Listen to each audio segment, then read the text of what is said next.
Hello to everyone. Business Mathematics paper 2012 ICOM 1 FBISE solution. First question as usual is about the MCQs.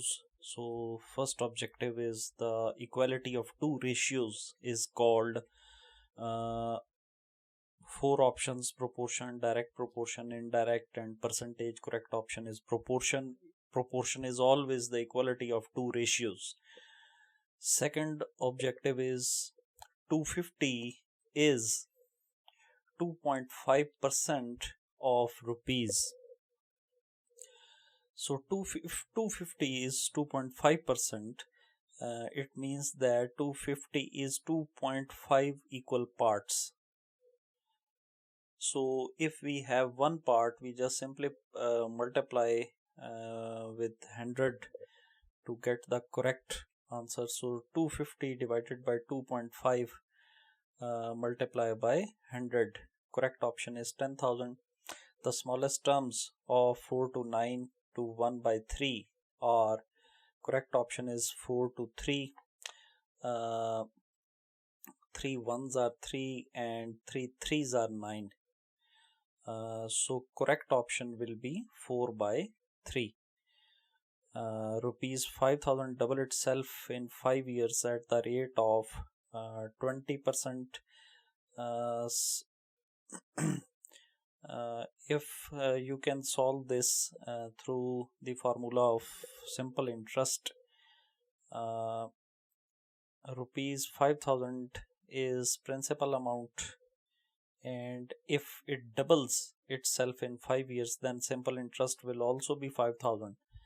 So just put the values in the formula of simple interest, which is simple interest equals to PIN, in which simple interest is 5,000, principal is also 5,000, and interest rate or I is simply missing, and N is 5. So after solving the equation, the correct option is 20%.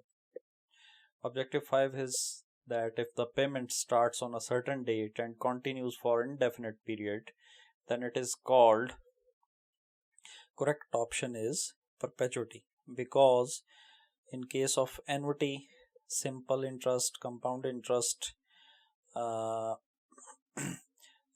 time period is definite, and in the case of perpetuity, the time period is indefinite. So it is the case of perpetuity. In objective number 6, function of t is equals to 1 by 20.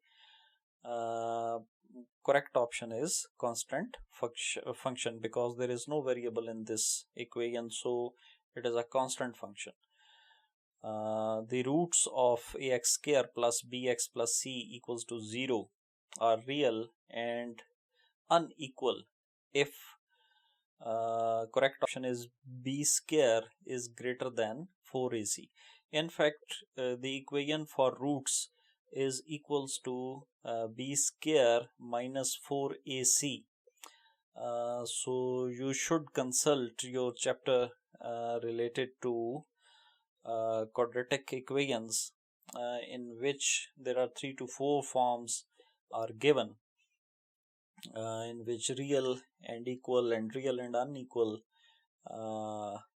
and similarly some other forms are given in that chapter. So in this question, the roots of ax square plus bx plus c is equals to 0 are real and unequal if b square is greater than 4ac. A square matrix A is said to be singular if determinant of that matrix or A determinant is equals to 0. Objective number 9 is that if A is matrix of order 3 multiplied by 4 and B is a matrix of 4 multiplied by 5, then AB matrix will be of order 3 multiplied by 5. So correct option is 3 multiplied by 5. What is the conversion of 7 by 8 to binary numbers? Simply you can do some rough work on the sheet, I think, which is normally given to you while attempting your MCQs. First of all, take the binary of 7, and 7 is decimal. After that, take the binary of 8, and then just simply divide both binaries, and correct option is 0.111. After that, section B, question number 1, that total cost of heating and lighting was rupees 10800 of a firm for the winter season. The ratio of consumption between heating and lighting was 3:1. Find heating and lighting cost respectively. Simply we just add up the ratio between these two, lighting and heating. 3:1 is equals to 4, and after that we just simply divide this total cost by 4.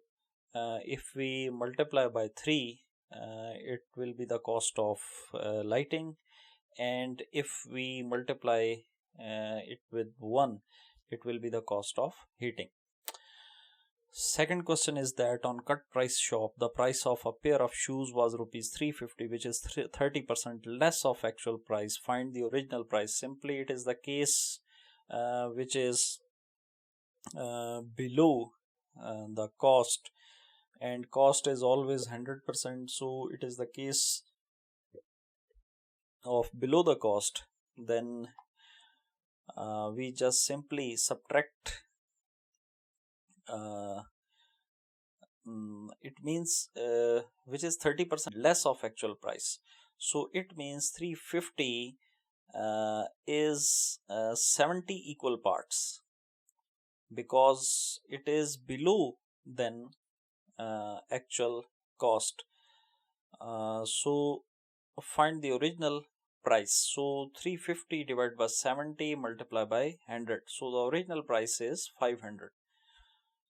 Question number 3. What is the amount of commission on sale of rupees 25,000 if the rate of commission is 5.5% on first rupees 15,000 and 6% on over rupees 15,000?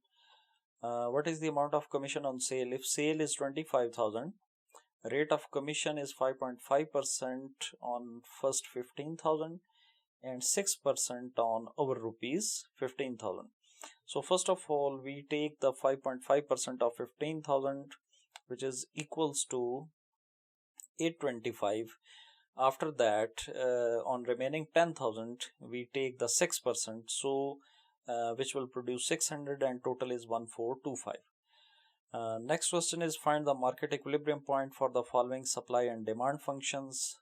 Demand function is given here, which is equals to minus 3q plus 26, and supply function is 4q minus 9.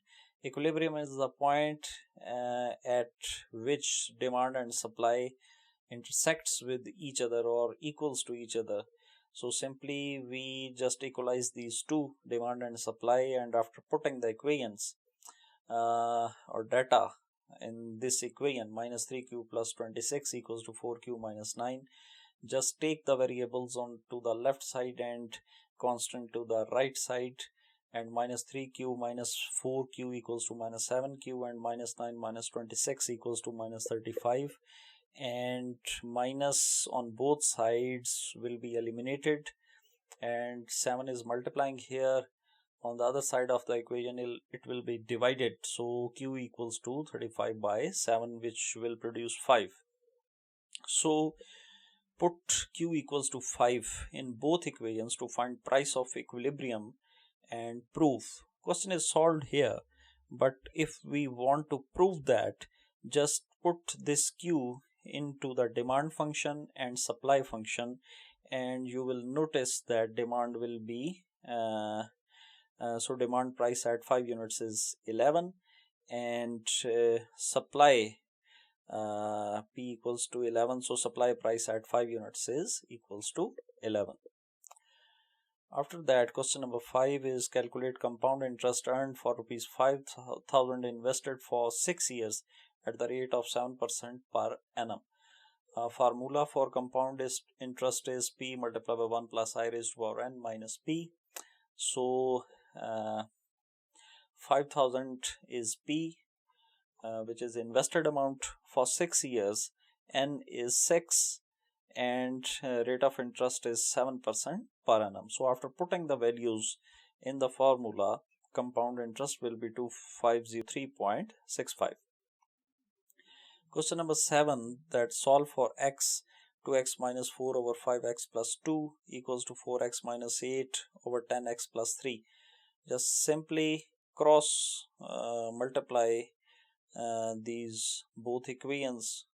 2x minus 4 multiplied by 10x plus 3 and 4x minus 8 multiplied by 5x plus 2 will produce 20x square plus 6x minus 40x minus 12 equals to 20x square plus 8x minus 40x minus 16. And further it will be reduced to minus 2x plus 4 equals to 0, because this plus 20x square and minus 20x square will eliminate each other, and remaining minus 34x plus 32x will be equals to minus 2x, and minus 12 plus 16 is equals to plus 4. So minus 2x plus 4 equals to 0. And when we take this constant to the other side of the equation, it will become minus 2x equals to minus 4.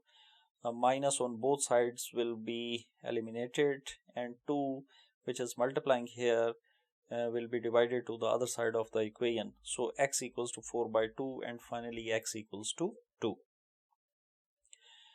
Question number 7 is that solve the equation 3x square minus 10x plus 3 which is equals to 0. It is the case of quadratic equation. A is equals to 3, B is equals to minus 10 and C equals to 3. Just put these values into the equation and you can get the values.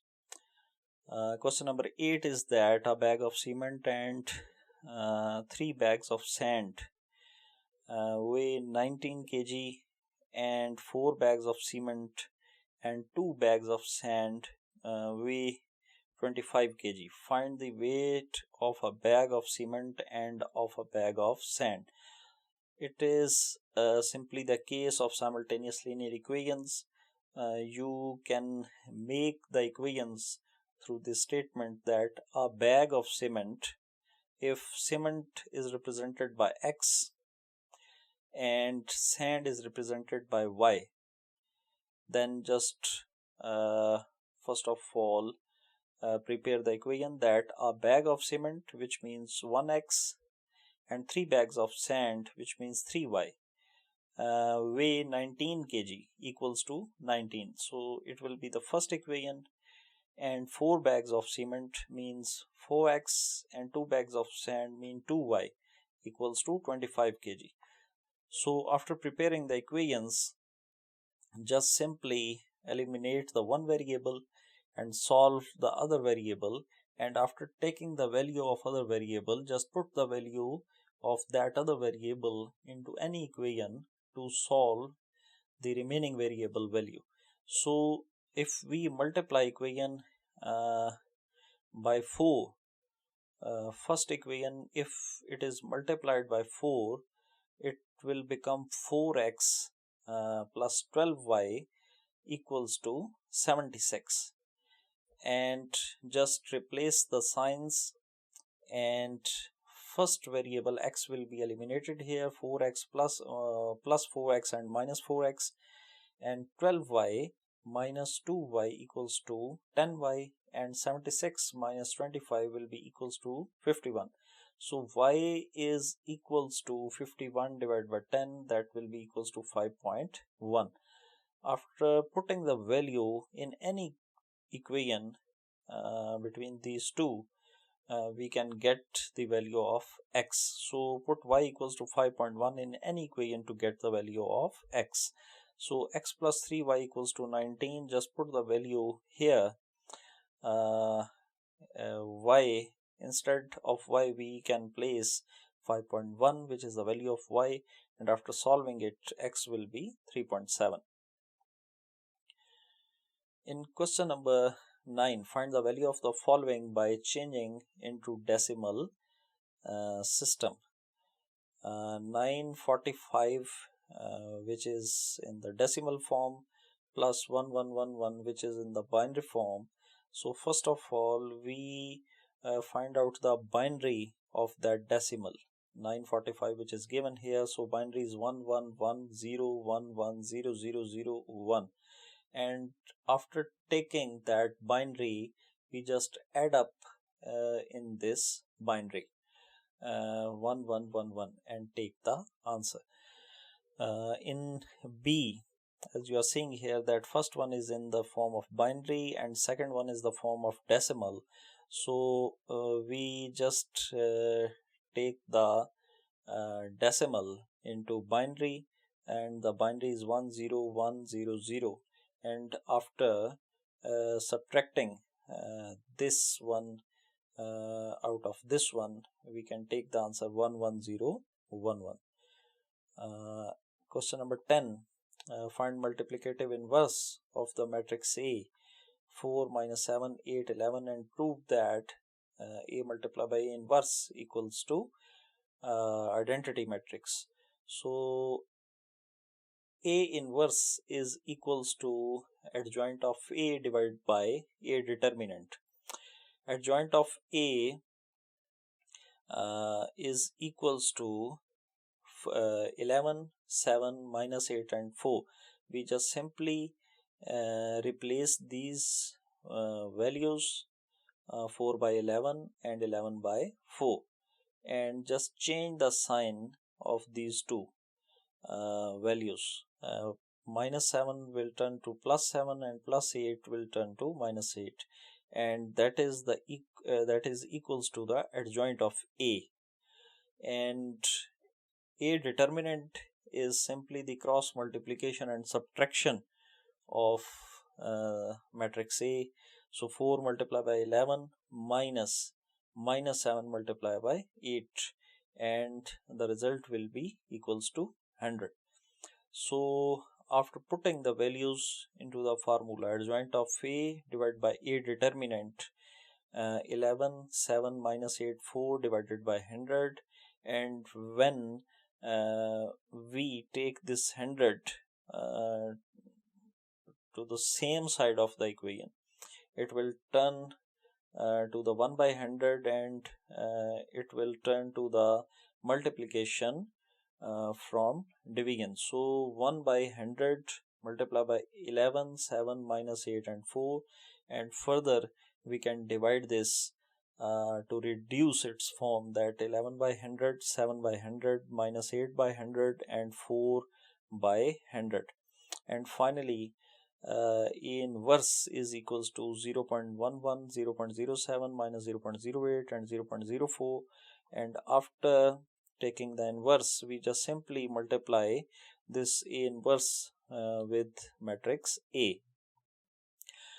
So first row multiply by first column, first row multiply by second column, and second row multiply by first column, and second row multiply by second column, which means 4 multiply by 0.11 plus minus 7 multiply by minus 0.08, 4 multiply by 0.07 plus minus 7 multiply by 0.04, and similarly second row will be multiplied with this inverse matrix in the same manner, and the result is 1001, which is surely identity matrix.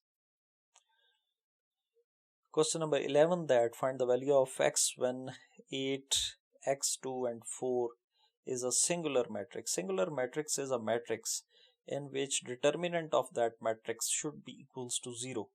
So we can say that determinant of this matrix will be equals to 8 multiplied by 4 minus x multiplied by 2, which will become 32 minus 2x equals to 0. And this constant will turn to the minus 32 here when we transfer it from left side to right side, and this 2 which is multiplied here, when it goes to the other side of the equation, it will become the division. So x is equals to 7. After that, section C. In question number 1, in a factory, a group of 30 workers working 8 hours a day can produce 3000 units in 20 days. In how many days 25 workers will produce 2500 units by working 10 hours a day? So first of all, it is the case of proportion. So we just place the values in below the variables. So in a factory, a group of 30 workers, so 30 workers will be placed here. 8 hours a day, 8 will be placed here, can produce 3000 units, 3000 will produced units produced will be placed here in 20 days, so days will be here. And after that, we will see that what is the missing variable, in how many days. So days are missing, so take days to the right side, and after that place x here. In how many days 25 workers, 25 will be placed here, will produce 25 units, 2500 units will be placed here by working 10 hours a day, and 10 will be placed here.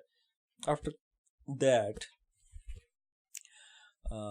analyze that either there is a direct proportion or inverse proportion 1 by 1 with this missing variable.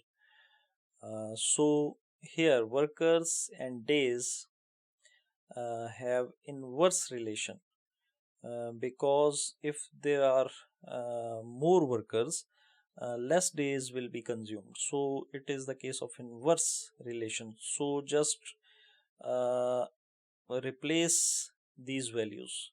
It will not 30 by 25, but it will be 25 by 30.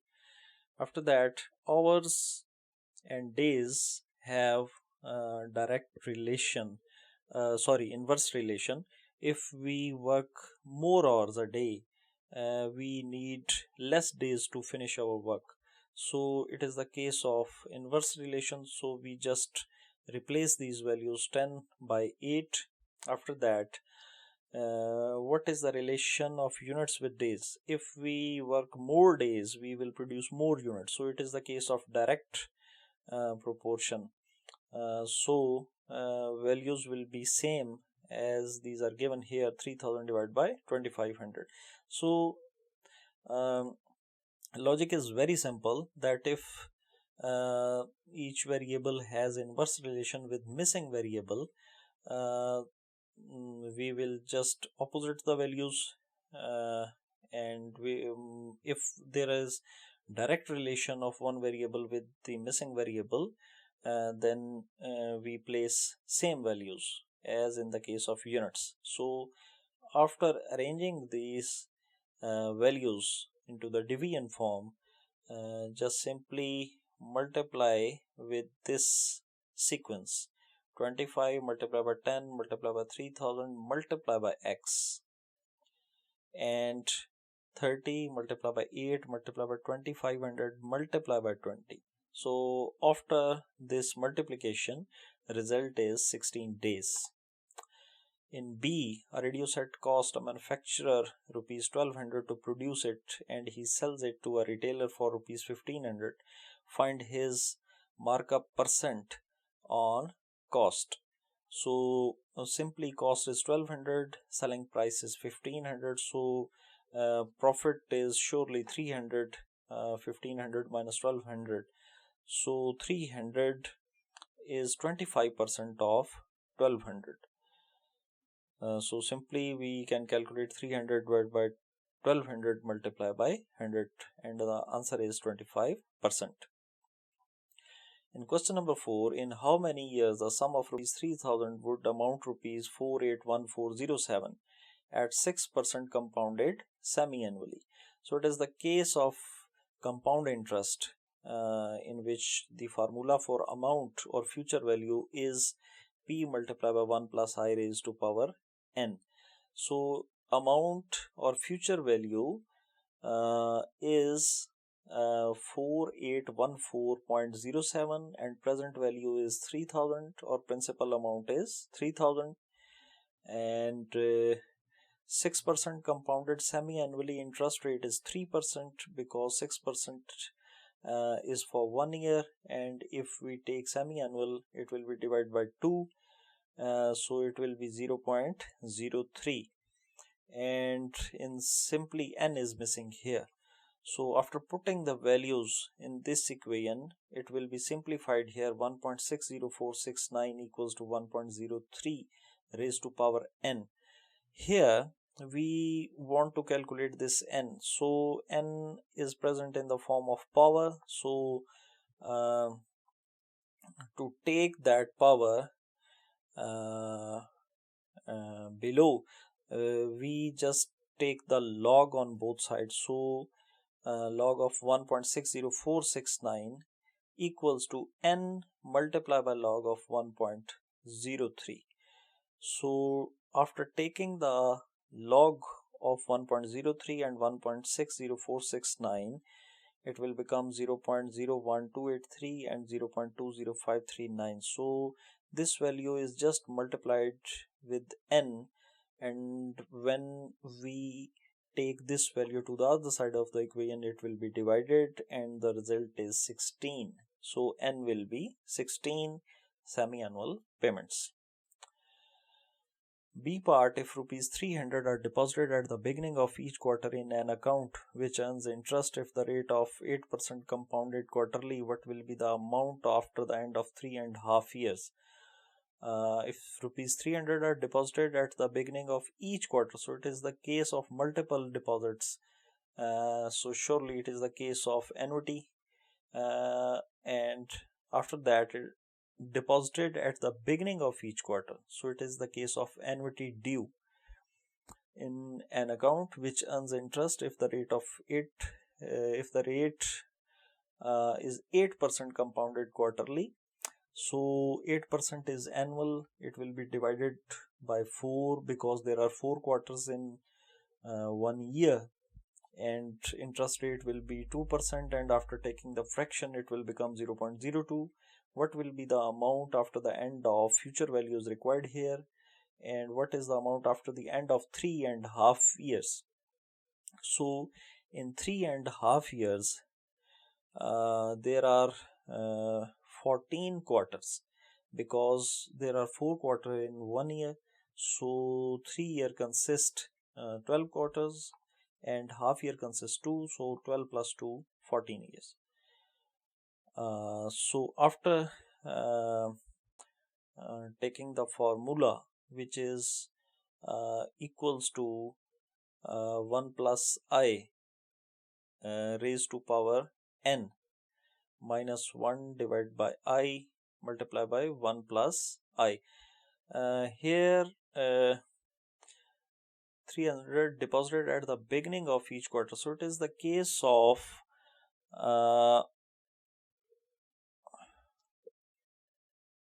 annuity due. So in case of annuity due, just 1 plus I will be multiplied here. If it is the case of ordinary annuity, the formula ends here, or multiplied by 1 plus I raised to power n minus 1 divided by I. But in case of annuity due, 1 plus I will be multiplied with this. So after putting the values in the formula, future value will be 4888.01. Question number 5 is that if 2, 3, 4, 5, A 2, 7B equals to 31, 1, 55, 3, find A and B. It is very simple case which is already discussed in the previous paper, which is about 2011, that we just simply first of all we multiply these both matrix, and after getting the result of the multiplication we just equalize the elements. For example, 2 multiplied by A, 3 multiplied by 7, 2 multiplied by 2, 3 multiplied by B. After that 4 multiplied by A, 5 multiplied by 7, 4 multiplied by 2 and 5 multiplied by B. and it will be finally equals to 2a plus 21, 4 plus 3b, 4a plus 35, 8 plus 5b, and other matrix is 31, 1, 55 and 3. So this element is equals to this element of other matrix. Second element of first matrix is equals to second element of second matrix. Third element of first matrix is equals to third element of second matrix, and fourth element of first matrix is equals to fourth element of second matrix. So we have here four different equations. 2a plus 21 equals to 31. We can very easily calculate a will be equals to, here this 21, when it goes to the other side of the equation it will become minus 21, and a should be equals to 10 by 2 equals to 5, and similarly we can calculate b through this equation or either through this equation.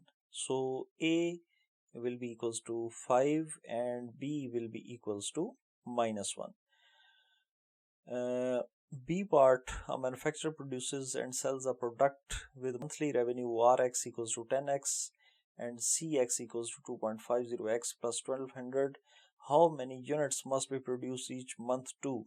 Number 1, break-even point, break-even, and number 2, make a profit. Break-even point is a point at which profit turns to 0. So profit is, in previous paper there was a question related to profit, and there we saw that profit is always equals to revenue minus cost. So equation will be same, that px equals to rx minus cx, but we assume profit equals to 0 because in break-even point profit is always 0.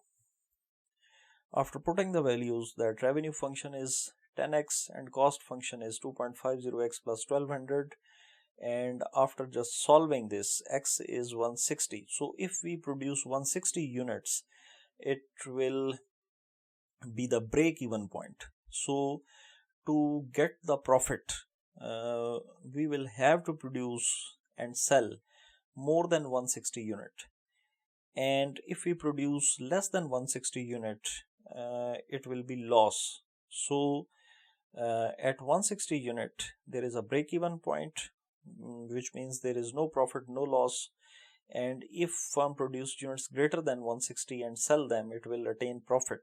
For example, here if we produce 160 unit, just put 160 in the equation here and solve it, then profit at 160 units will be 7.5.